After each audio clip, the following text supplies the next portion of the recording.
wabarakatuh. Kami dari kelompok 14 Praktikum Proses Manufaktur. Perkenalkan, nama saya Daub Najib, NIM 2018-01-2017. Perkenalkan, nama saya Muhammad Fadil.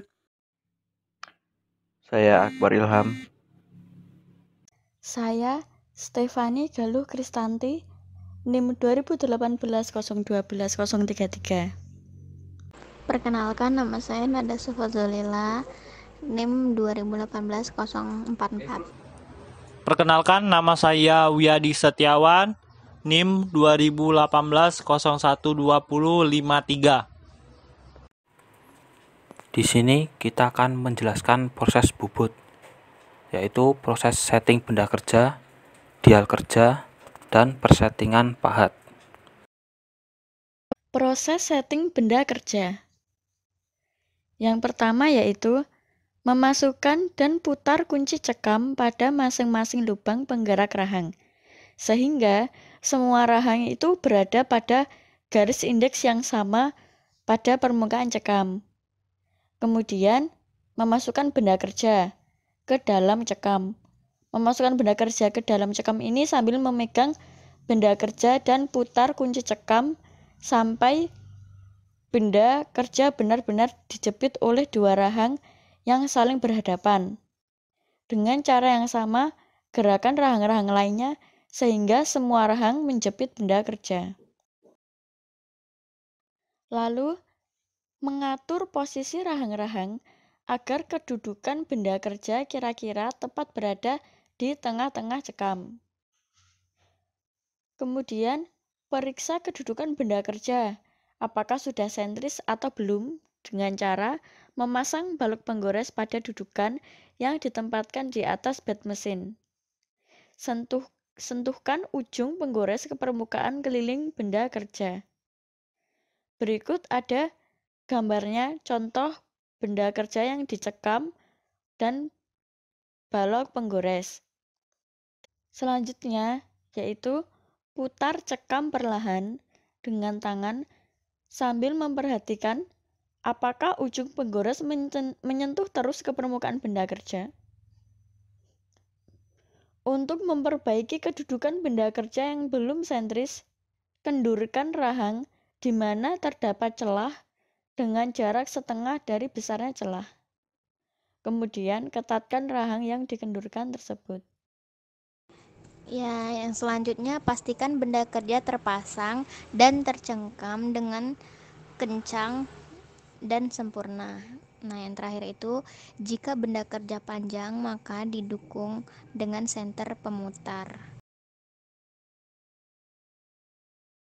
Ya, ini adalah contohnya ya. Yang pertama itu kita harus meletakkan benda kerja di cangkam itu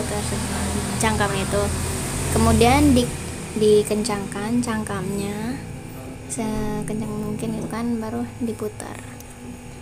Nah, di sini kita melihat ini benda kerjanya udah sentris atau belum gitu kan.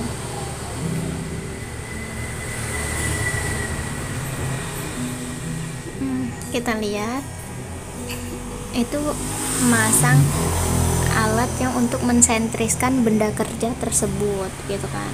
Nah, udah dipasang dengan kencang. Nah, di situ kan terlihat masih ogel-ogel gitu, berarti itu belum sentris benda kerjanya. Kemudian kita bakal tempelkan sama alat ini ya, benda ini kita tempelkan.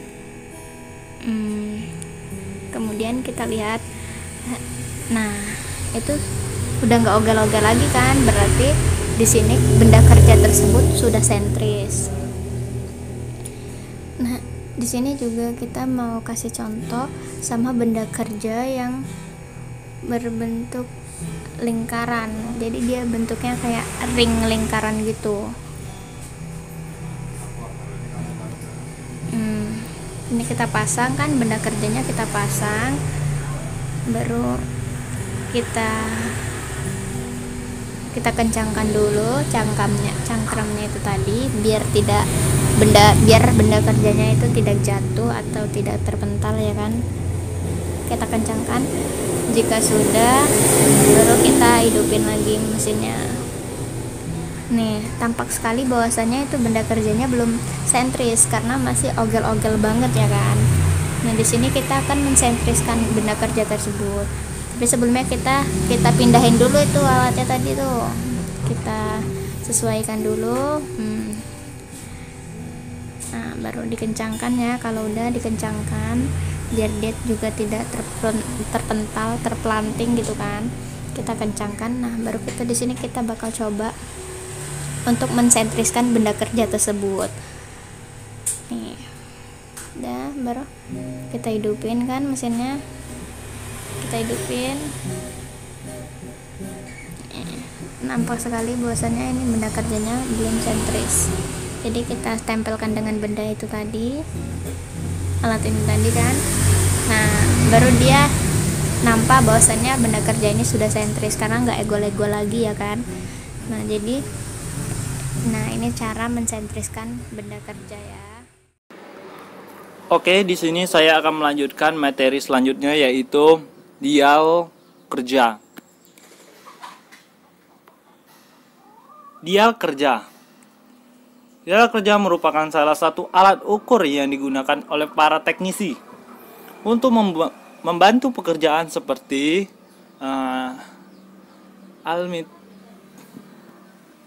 element atau eleving pada dua buah benda kerja atau komponen mesin produksi agar dua buah benda kerja tersebut menjadi sejajar atau level.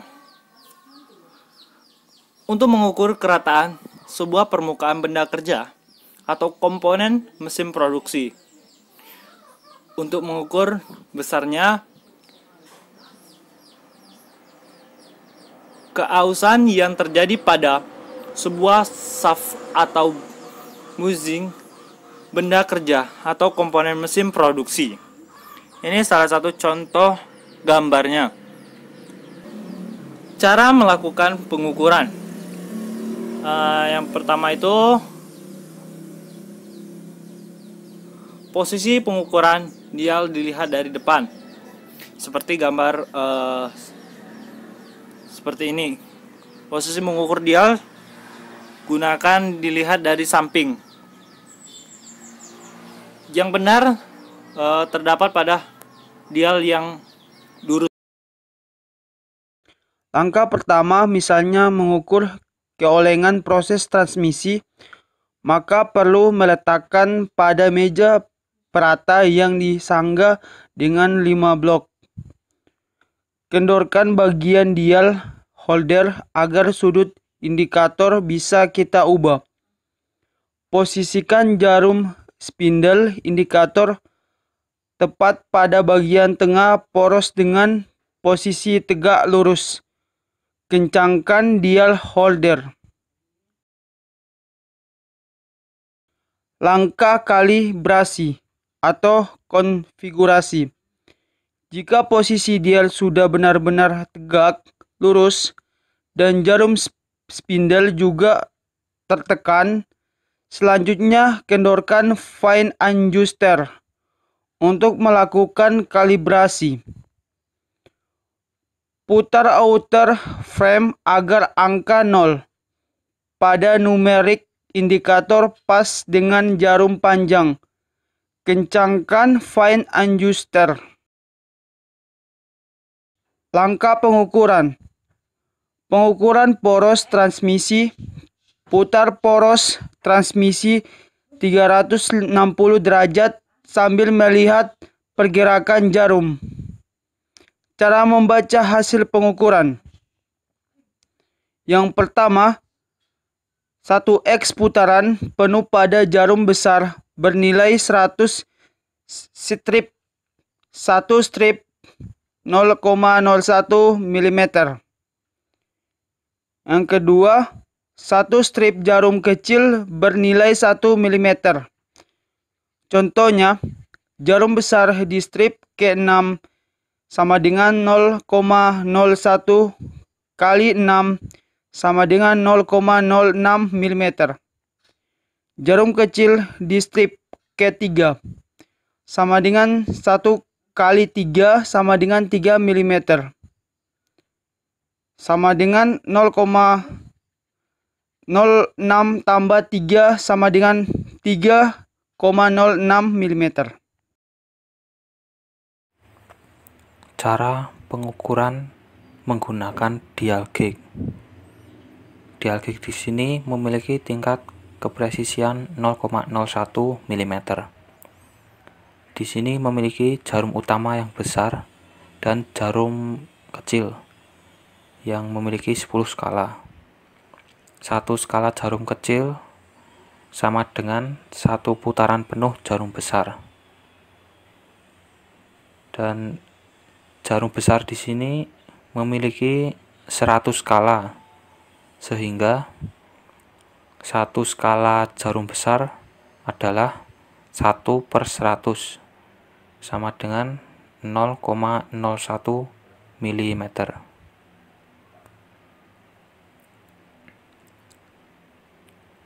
Contoh, misalnya di sini kita akan membaca salah satu skala. Di sini kita akan membaca pada posisi angka 10.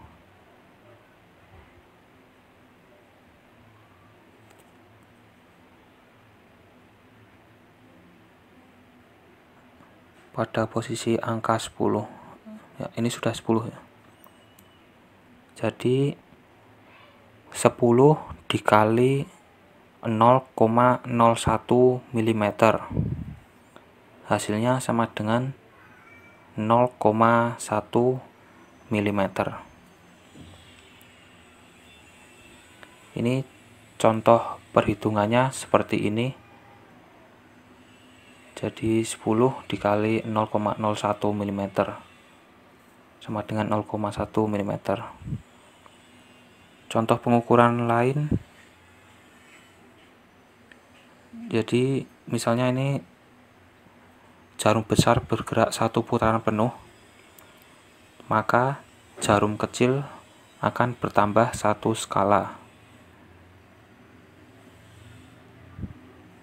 Ya, satu putaran penuh jarum besar ini sama dengan 1 mm. Contoh di sini kita akan menambahkan 5 skala jarum besar, sehingga hasilnya 1 mm ditambah 5 dikali 0,01 sama dengan totalnya 1,05 mm. Ya, itu cara pengukuran menggunakan dial gauge.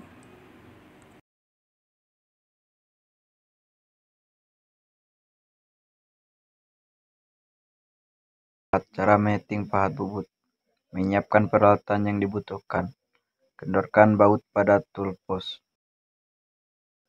Sebelum memasang pahat, lapisi dengan potongan alat besi setebal lebih kurang 2 mm seperlunya. Memasang pahat bubut pada toolpost. Kencangkan baut pengikatnya. Memasang senter bubut. Mengatur pahat bubut. Hal yang perlu diperhatikan. Panjang pahat bubut. Panjang pahat yang dikeluarkan dari toolpost tidak boleh terlalu panjang, karena dapat menyebabkan getaran pada saat proses penyayatan. Ketinggian mata sayat pahat bubut harus dipasang setinggi senter.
Sekian dari kelompok kami, kurang lebihnya mohon maaf.